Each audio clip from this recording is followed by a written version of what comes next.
Estamos hablando del libro de los Salmos. Expresiones y pensamientos que se derivan de la vida devocional con Dios,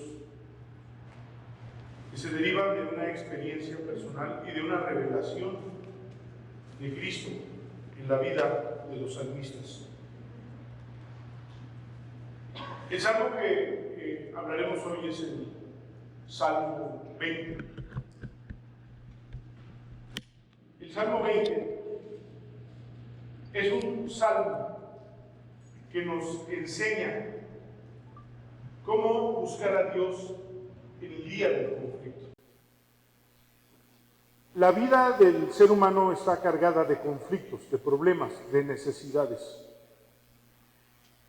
En muchas circunstancias nos sentimos rebasados, incapaces, impotentes e incompetentes para poder resolver muchos de nuestros problemas. Por supuesto que no es lo mismo un conflicto en la vida de un creyente que un conflicto en la vida de una persona que no conoce a Dios. Todas las cosas que puede hacer una persona en un conflicto cuando no conoce a Dios son válidas, hasta matar.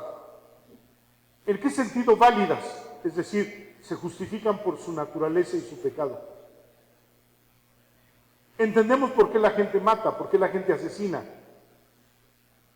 Porque tienen pecado. Pero no lo entendemos de la misma manera en la vida de un creyente, en la vida de la iglesia. ¿Qué hacemos cuando se levantan los conflictos alrededor de nuestra vida? ¿Qué hacemos cuando los problemas llegan a nuestra vida? ¿Cuál es nuestro camino? ¿Hacia dónde miramos en el día del conflicto? El salmista David, que escribe el Salmo 20, nos lleva a mirar a Dios y la oración como instrumento de nuestra relación con Dios en el día del conflicto. De tal manera que una pregunta que podemos nosotros hacernos esta mañana: ¿qué hago yo cuando vienen a mí los conflictos? ¿Qué hago el día del conflicto? Y la palabra de Dios entonces tiene una respuesta en este precioso salmo. Quiero leer este salmo de David, que dice así: Jehová te oiga en el día de conflicto. El nombre del Dios de Jacob te defienda, te envíe ayuda desde el santuario y desde Sión te sostenga. Haga memoria de todas tus ofrendas y acepte tu holocausto. Te dé conforme al deseo de tu corazón y cumpla todo tu consejo. Nosotros nos alegraremos en tu salvación y alzaremos pendón en el nombre de nuestro Dios. Conceda a Jehová todas tus peticiones. Ahora conozco que Jehová salva a su ungido. Lo oirá desde sus santos cielos con la potencia salvadora de su diestra. Ellos confían en carros y aquellos en caballos, mas nosotros del nombre de Jehová nuestro Dios tendremos memoria. Ellos flaquean y caen, mas nosotros nos levantamos y estamos en pie. Salva Jehová, que el rey nos oiga en el día que lo invoquemos. Es un hermoso salmo, un hermoso salmo. La hermosura del salmo se entiende desde el acercamiento que tiene a nuestra condición conflictiva, para entonces ayudarnos y enseñarnos qué hacer con nuestros conflictos. Volteamos hacia diferentes partes cuando tenemos conflictos. Culpamos, rompemos, nos airamos, nos llenamos de amargura, y entonces esos sentimientos manipulan nuestra vida equivocadamente. Solemos ser muy destructivos en el día del conflicto. Pero no solo eso, en nuestras relaciones y en nuestros sentimientos. Cuando aparece un problema que no teníamos calculado y que sentimos que nos rebasa, entonces desfallecemos, Nos sentimos rendidos y a veces nos sentimos morir. ¿Por qué? No sabemos qué hacer con un problema recién que ha llegado a nuestra vida. El salmista, en este salmo, escribe algo hermoso. Jehová te oiga el día del conflicto. Y termina en la parte última del salmo diciendo, el rey nos oiga el día que lo invocamos. Está hablando de Dios. Está ligando la primera parte con la última parte para que nosotros aprendamos que en el día del conflicto, lejos de sentirnos rebasados, lejos de sentirnos influenciados por el mal, miremos hacia Dios, quien tiene control de todas las cosas en nuestra vida, el que hace que todas las cosas ayuden para nuestro bien, de tal manera que nadie puede dañarnos, ningún conflicto puede dañarnos, y en la permisividad de Dios de los problemas que llegan a nuestra vida, siempre encontraremos un propósito bueno, correcto, por el cual siempre le vamos a agradecer a Dios. El mundo no puede tocarnos, el diablo no puede diseñar nuestra vida, no tiene permiso. Quiere decir que esto nos da una zona de seguridad, y lo que el salmista nos dice esta mañana, Jehová te escuche en el día del conflicto, haciendo que nosotros miremos a Dios en cualquier conflicto de nuestra vida. Hay diferentes conflictos. Conflictos que llegan inesperadamente, que no los conocíamos y que no hicimos nada para que llegaran. Pero también hay conflictos que nosotros provocamos. Pues sea uno o sea otro, Dios puede oírnos el día del conflicto.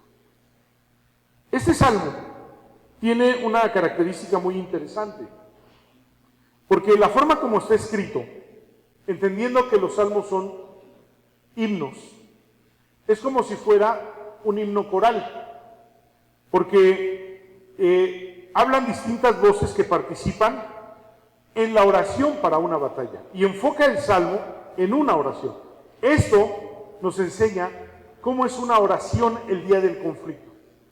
Quiere decir que todos los conflictos necesitan una oración nuestra, y Dios nos oye el día del conflicto. Pero hablan distintas voces aquí en esta oración. Una ora al Señor acerca de otro, es decir, de pronto aparece la voz sacerdotal.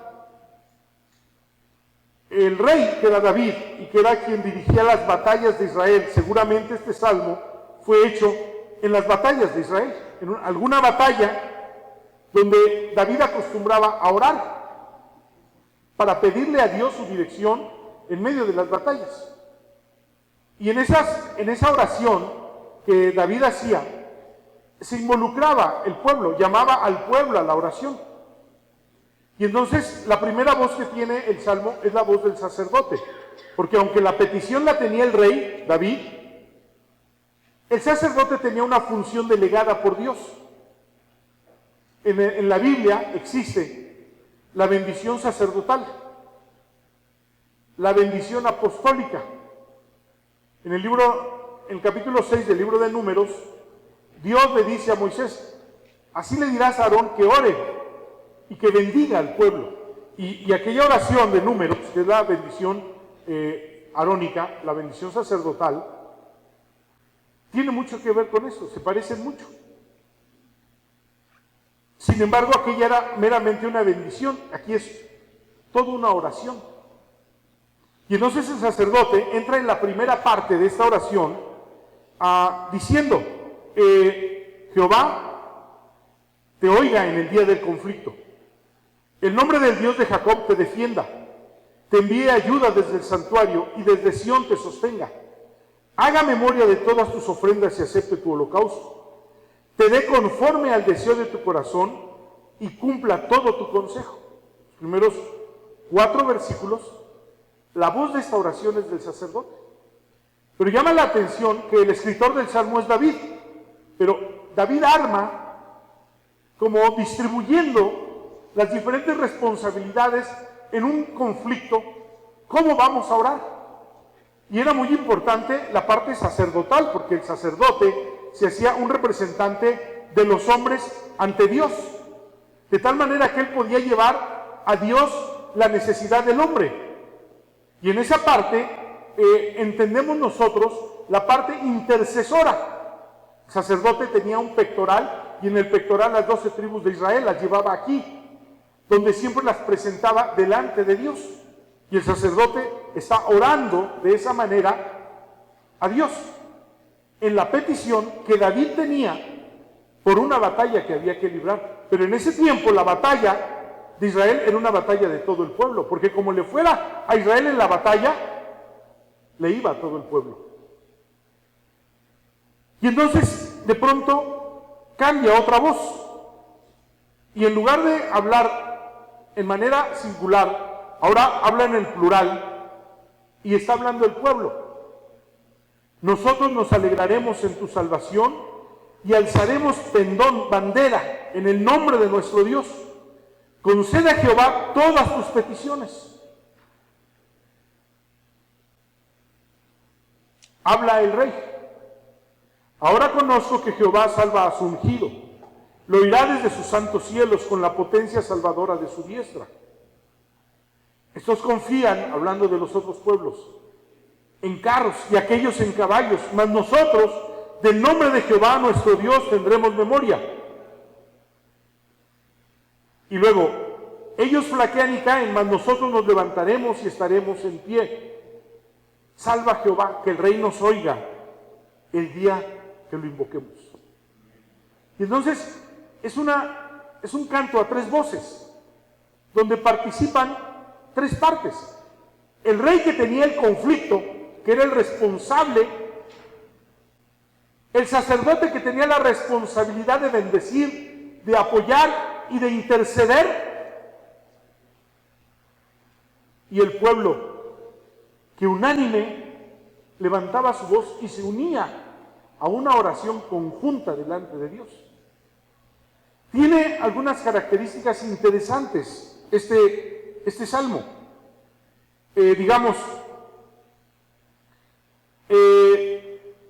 Se habla acerca de las condiciones en las que se tenían que orar, el lugar donde se tenía que orar. Aquí señala 2 lugares. Sión, que era, como decir, el lugar de la morada de Dios, y el santuario, que era el tabernáculo.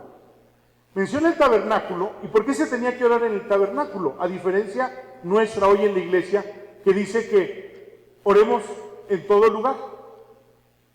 Porque en aquel tiempo el santuario era literalmente la presencia de Dios. Dios se manifestaba a partir del tabernáculo. Y Sión está hablando como la ciudad de Dios, la habitación de Dios. Hay 2 cosas que se conectan en nuestra oración y que son sumamente importantes el día de nuestro conflicto. Una, la iglesia en acción, la iglesia orando, y cada parte de la iglesia tomando su posición en la oración para interceder delante de Dios. Y en esa posición está el pueblo, los ministerios de la iglesia, o el pastor y los líderes de la iglesia, y la persona que tiene una gran necesidad. Estos días leía yo una petición que me estremecía por la forma como fue puesta esa petición. Una madre que asiste aquí con nosotros suplicaba que oráramos por su hijo al que iban a intubar. Y de pronto la iglesia no mira con atención esto y no participa de las cosas que debe de participar. Y miramos como cosa ligera y dejamos en la lucha solo a alguien que tiene una gran necesidad, que tiene un conflicto, pero lo abandonamos en su oración. Cuando deberíamos de unirnos y de tomar esa petición como nuestra, porque aquí David hace énfasis en la participación corporal del pueblo como uno solo para ser escuchados por Dios. Y claro, el salmista va a decir que Dios le contestó. ¿Por qué? Porque el pueblo tomó su lugar, porque el sacerdote tomó su lugar y porque él expuso su necesidad. Cuando tenemos un conflicto nos toca exponer nuestra necesidad al pastor, a los miembros de los ministerios de la iglesia, tomar su lugar Y el pueblo tiene que ser unánime. Jesús dijo, sobre cualquier cosa que se pongan de acuerdo en la tierra, será hecha por mi Padre que está en los cielos. Es decir, tiene sentido este salmo para la iglesia, porque a todos nos invita a participar en la oración, en la parte que a cada uno le corresponde. Y entonces recuerdo aquel momento cuando Ana ora pidiéndole a Dios un hijo y estaba angustiada. Y primero Elí la interpreta ebria y le pide que dijera su vino. Tenía tanta angustia que estaba turbada. Hay momentos en los que nuestra turbación delante de Dios no nos permite articular. Pero Elí le dijo algo muy importante: que Dios te conceda lo que le has pedido. Elí tuvo cosas en la corta historia que narra la Biblia de él. Claro, hay cosas terribles en la vida de Elí, pero en su ministerio sacerdotal tuvo cosas tan hermosas. Y le dijo a esa mujer que Dios te concede, y Dios se lo concedió. Como cuando le dijo a Samuel: si vuelves a oír la voz, di, habla Señor, porque tu siervo escucha. Qué cosas tan interesantes. Cuando un ministro, un pastor, tiene claro su ministerio y su parte en la necesidad o en los problemas o en la vida de la iglesia, y sabe aconsejar a la iglesia. Elí es un modelo de eso. Pero entonces David involucra al sacerdote, involucra al pueblo y se involucra a él. Todos unánimes hasta que Dios conteste. ¿Dios puede hacer milagros? Sí. La iglesia estaba orando cuando Pedro fue puesto preso con Juan y los iban a matar, y la iglesia oró. La iglesia oró y vino un ángel y quitó sus cadenas. Y cuando él llegó a la casa donde estaba reunida la iglesia, todos estaban orando por él. Dios siempre oye. Pero es muy importante, ¿a dónde llevamos nuestros conflictos? ¿Qué hacemos cuando aparece el conflicto? ¿Nos llenamos de ira, de amargura, de tristeza? ¿Nos sentimos morir? ¿O tomamos fuerzas para invocar el nombre de Dios? Y entonces, en la primera línea de este salmo, el día de la angustia concuerda con la última, el día que a ti clamamos. Empieza hablando del día de la angustia y termina hablando el día que a ti clamamos. Y la seguridad, el camino de la seguridad y victoria es encarar la angustia con oración. Me siento angustiado, me siento inquieto, me siento rebasado. Es posible que Dios haya permitido un problema con un propósito. ¿Por qué invocar a Dios? ¿Por qué orar a Dios? Porque nada de lo que pasa alrededor de nuestra vida sucede si Dios no lo permite. El mundo no puede traer sobre mí un mal que el mundo haya planeado. Yo les he dicho en este tiempo, este virus no va a determinar mis días. Este virus no me va a matar. No soy torpe. Me cuido, pero este virus no me va a matar. Porque he estado aquí domingo a domingo, viernes a viernes, miércoles a miércoles, lunes a lunes en Polanco, domingo a domingo en Polanco. ¿Por qué? No porque soy un atrevido. Pero esto no va a determinar mi vida. Veo una iglesia atemorizada, aterrorizada y escondida. Es una vergüenza. Es una vergüenza la iglesia escondida, porque entonces no supieron entender la parte de la prudencia y la parte del deber. ¿Y dónde está la fe? Yo quiero oír a mucha gente hablar del Salmo 91 cuando ya no haya virus. Hablar del Salmo 23 cuando ya no haya virus. ¡Qué vergüenza! ¿Dónde está la fe? Porque aquí hay otro salmo que me enseña que la vida no va a determinar mis circunstancias. ¿Quién las determina? Dios. ¿Me guardo en mi casa? Sí me guardo porque es la recomendación. Pero vengo a cumplir deberes. Y si no fuera pastor y fuera un miembro de la iglesia, habría asistido a la iglesia. Porque si voy al supermercado y voy al mercado y voy al tianguis, y ahora esta semana abren los cines, y ya veremos cuántos van a ir a los cines. Ah, no, pero en la iglesia nos vayamos a contagiar. ¿A dónde llevo mis conflictos? ¿Dónde está la fe?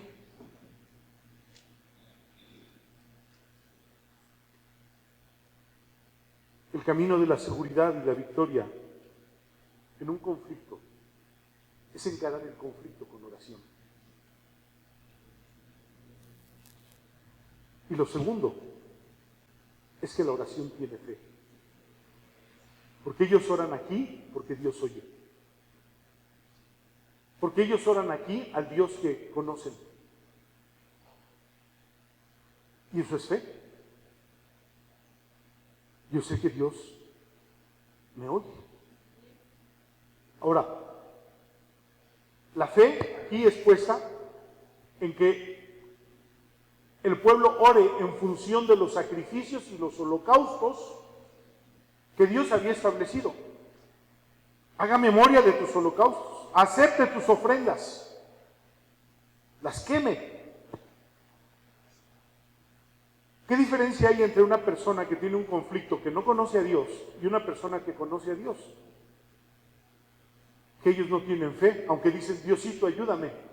Eso no es fe. Eso puede ser desesperación. Pero fe la tengo yo que conozco a Dios, porque el fundamento de nuestra fe está sobre el Calvario. Nosotros ya no hacíamos los sacrificios de los que está hablando aquí el salmista en el Salmo 20. Ya no ofrecíamos holocaustos. ¿Por qué? Pero realmente un holocausto fue ofrecido por nosotros para que ya no los ofrezcamos. Y fue Cristo puesto en la cruz del Calvario, en mi lugar, derramando su sangre para que yo no muera. Y para que yo pueda ser escuchado por Dios. Porque mi fe no comienza cuando yo le pido a Dios y estoy seguro que me va a responder. No, allí no comienza mi fe. Mi fe comienza en mi relación con Dios a través de Jesucristo. Yo tengo una relación con Dios a partir del Calvario, de la ofrenda y el holocausto que menciona aquí el salmista. Y desde ese Calvario y ese holocausto, Dios me oye. Dios me oye. Esa es fe. Y los términos de Dios. Y el salmista continúa bordando este precioso salmo. Y la victoria de las batallas no está en un personaje, está en la unidad del cuerpo. Es decir, el salmista escribió, pero describió cómo el pueblo se une en una oración. El Señor, que vive entre nosotros, nos escucha y nos responde desde su gloria, desde su poder y desde sus recursos celestiales. Es decir, Dios no responde a nosotros con los recursos humanos. Dios lo hace desde su gloria, desde su poder y con sus recursos celestiales. ¡Qué maravilloso! Si yo invoco a Dios, yo pongo en movimiento, si yo invoco a Dios, yo pongo en movimiento su gloria, su poder, sus recursos celestiales. Y viene el cielo acompañando mi oración. El cielo, dice el mismo salmista, escribió, tú bajaste los cielos cuando a ti clamé. Parece que no pasaba nada, parece que nadie me oía. Pero hay otra parte, porque aquí el salmista le dice, te dé conforme al deseo de tu corazón y cumpla todo tu consejo. Y nosotros nos alegraremos en tu salvación y alzaremos pendón en el nombre de Dios. Conceda a Jehová todas tus peticiones. Pero aquí entra la voluntad de Dios. Él quiere que clamemos. Él nos propone nuestras batallas. Él nos propone nuestros conflictos. Con un propósito. Y si yo clamo a Dios, Él me va a responder. Ahora, el clímax de este salmo,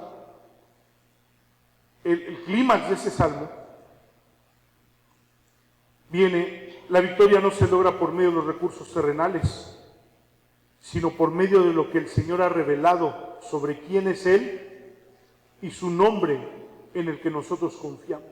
Hagamos memoria, dice, del Señor por medio de invocar su nombre. Porque en el nombre de Jesucristo la oración tiene proezas. Y dice, el nombre de Dios, del Dios de Jacob, el nombre del Dios de Jacob te defienda.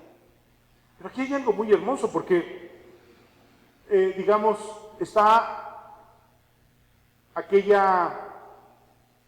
momento cuando Moisés se encuentra con Dios en Horeb. Horeb era la montaña de Dios, como Sión, la ciudad de Dios. Y estaba pastoreando Moisés y Dios le habla. Realmente Moisés conocía algo de Dios, pero no tenía ninguna experiencia con Dios, ninguna. De pronto, en la cima de Horeb, en la montaña de Dios, Moisés se encuentra cara a cara con el Señor y se atreve a preguntarle su nombre, y la respuesta críptica de Dios es: yo soy el que soy. Cuando Moisés dice, bueno, ¿y quién les digo que eres? Yo soy el que soy. Parece de pronto como aquella expresión que, ¿y por qué tengo que hacerlo? Porque soy tu madre. ¿No? ¿Qué te importa? La respuesta de Dios no es así, aunque de repente pareciera, yo soy el que soy. No, la respuesta es muy hermosa.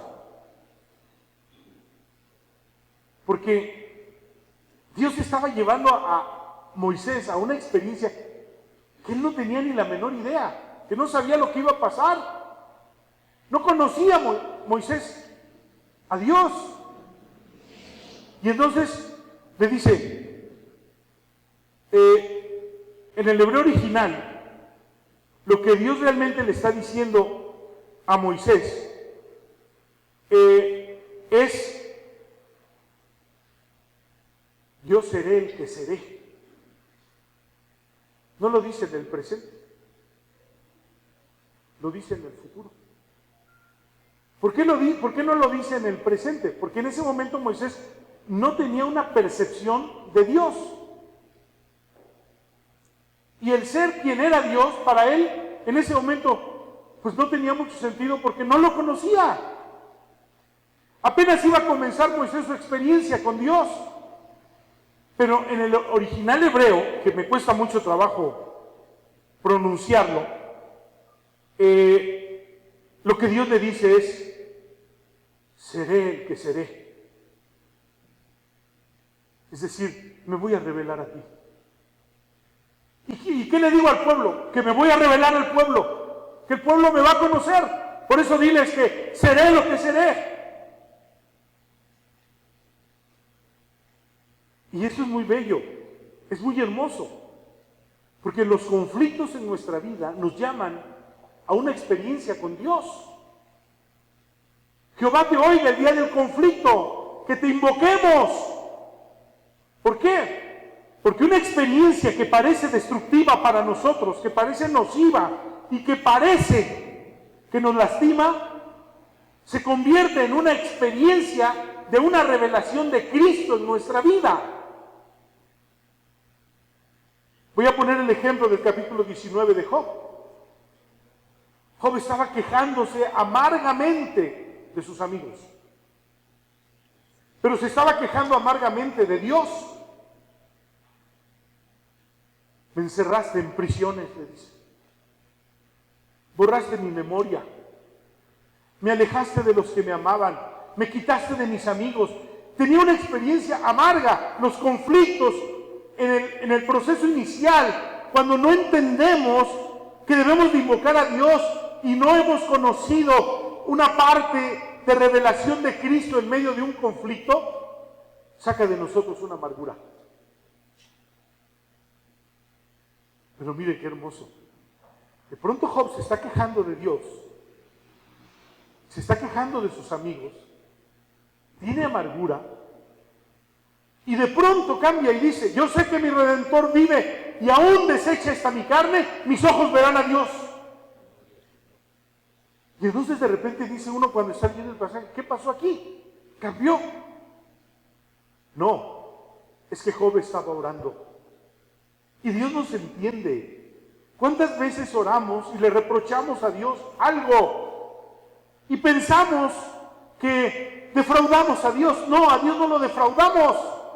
Algo que me gusta de mi relación con Dios es que Él sabía quién era yo y quién iba a ser yo hasta el día que Él me llevara a su presencia, y así decidió hacerme su hijo.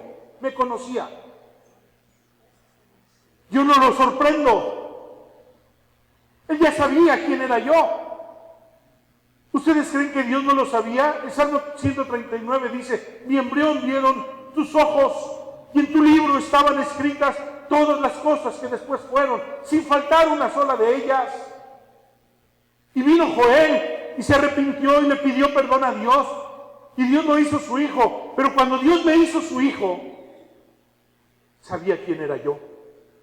Conocía todas las palabras de mi boca. Conocía todas las decisiones de mi corazón. Y decidió hacerme su hijo para siempre. Para siempre. Y Job está en una queja que Dios entiende, porque entiende su dolor. Lo entiende. No le reprocha las cosas que está diciendo. Por el contrario, en el momento más álgido de su dolor y de su angustia, de su desesperanza, viene una revelación de Cristo inmediatamente a su vida. Se está quejando, pero viene una revelación de Cristo y habla de Cristo, habla de Cristo. Porque Él habla de que se levantará del polvo. Porque Él habla que después de deshecha su carne, sus ojos verán a Dios, y habla de la resurrección. ¡Qué hermoso! Cuando dice, Jehová te oiga en el día del conflicto, el nombre del Dios de Jacob. ¿Quién es ese nombre? Yo seré el que seré.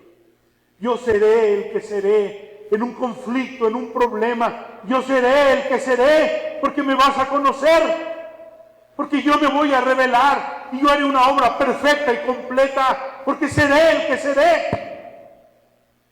Y Cristo tiene una revelación a Job en el momento más difícil de su vida.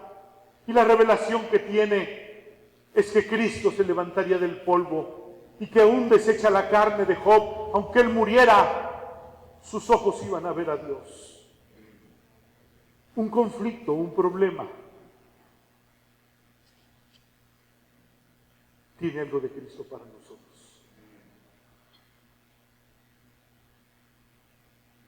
Una adversidad tiene algo de Cristo para nosotros. Por eso Santiago dice, cuando alguno de ustedes entre en la tentación, téngalo por un sumo gozo. Porque indudablemente Dios vuelve a hablar allí otra vez para decir, es que en tus pruebas yo tengo una revelación de Cristo. ¿Qué cosa mejor podría conocer el hombre? ¿Qué cosa mejor? ¿Qué revelación más sublime puede tener nuestra vida si no es a Cristo? Dios le pidió a Abraham, a su hijo, a su único hijo. Vaya conflicto. Jehová te oiga en el día del conflicto. Y Abraham marcha hacia el monte Sinaí con su hijo y con la leña y con el cuchillo con el que lo iba a degollar. Y si Abraham se hubiera detenido, algo hubiera pasado malo para Abraham. Pero Dios lo llevó a una experiencia con Cristo. Nuestros problemas tienen una experiencia con Cristo para nosotros. Jehová te oiga en el día del conflicto. Tenga de ti memoria, misericordia. Y cuando Abraham iba a poner el cuchillo sobre el corazón de Isaac, vino una revelación de Cristo. Detente, he ahí el cordero. ¿Habría conocido Abraham a Cristo sin ese momento? No. Y Gálatas capítulo 3, versículo 8, da testimonio diciendo, habiendo Abraham de ser padre de los de la fe, recibió el Evangelio, es decir, conoció a Cristo. ¿Por qué? Porque iba a ser padre de los de la fe. Yo seré el que esté el día del conflicto.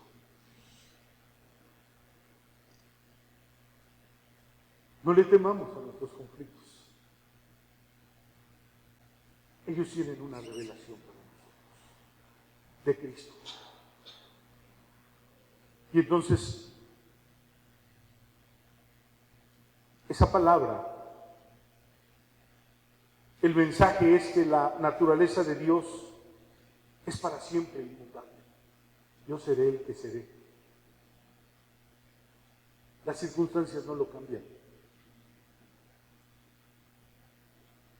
Él es estable y confiable, exactamente como lo prometió. Fiel es el que nos ha llamado, el cual también lo hará. Y entonces, ¿qué importancia tiene este salmo hoy? Donde la iglesia está escondida, donde la iglesia está aterrorizada. ¿Qué importancia tiene? Esta circunstancia no va a determinar la vida de la iglesia. Esta circunstancia no va a acabar con el propósito de Dios para la iglesia, porque Él es inmutable. Seré el que seré. Hay una revelación de Cristo para nosotros.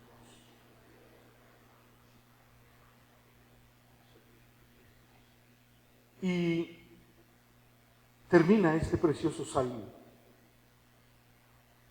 hermosamente. Un testimonio después de que Cristo fue revelado. Miren lo que dice el rey, que fue el que traía la petición. El sacerdote lo bendijo. El pueblo se solidarizó con él. El Dios de Jacob tuvo una revelación hacia él. Y entonces el salmista termina diciendo, ahora conozco que Jehová salva a su ungido. Ahora conozco, Él fue revelado. Di la palabra y mi siervo sanará. Di la palabra y las cosas sucederán. Dijo la palabra y las cosas fueron hechas. Él dijo la palabra. La revelación de Cristo sobre su propia palabra. Ahora conozco que Jehová salva a su ungido, lo oirá desde sus santos cielos con la potencia salvadora de su diestra. Ellos confían en carros y aquellos en caballos, mas nosotros del nombre de Jehová nuestro Dios tendremos memoria. Todo cambia cuando Cristo aparece. Todo cambia cuando Cristo se revela como quería revelarse a nuestra vida para dejar un sello. Job mismo había dicho, de oídas te había oído, pero ahora mis ojos te ven. Hay una parte donde doctrinalmente creemos en Dios, conocemos a Dios. Hay una parte en la palabra donde damos testimonio de Dios. Pero esa parte no es tan sublime como la parte donde Cristo es revelado a nosotros. Ellos flaquean y caen. Ellos los que tienen caballos y carros. Ellos los que tienen poder humano. Mas nosotros nos levantamos y estamos en pie. Salva Jehová, que el Rey nos oiga el día que lo invoquemos. Qué hermoso. El Señor vive entre su pueblo. Cristo vive entre nosotros. Lo hace desde su gloria, desde su poder y desde sus recursos celestiales. La oración debe darse en las condiciones, como en este caso, los sacrificios que Dios ha autorizado. O sea, para nosotros la oración descansa en el Calvario. El velo del templo se rasgó. Acerquémonos pues confiadamente al trono de la gracia para alcanzar misericordia y oportuno socorro. Jehová te oiga el día del conflicto. Jehová te oiga el día del conflicto. El nombre del Dios de Jacob te defienda. Te envíe ayuda desde el santuario con la iglesia. Desde el cielo te sostenga y haga memoria del Calvario cuando invoque su nombre. ¿Hay algún conflicto? Jehová te oiga el día del conflicto. Pongámonos en pie y oremos. Dios, tenemos conflictos por naturaleza.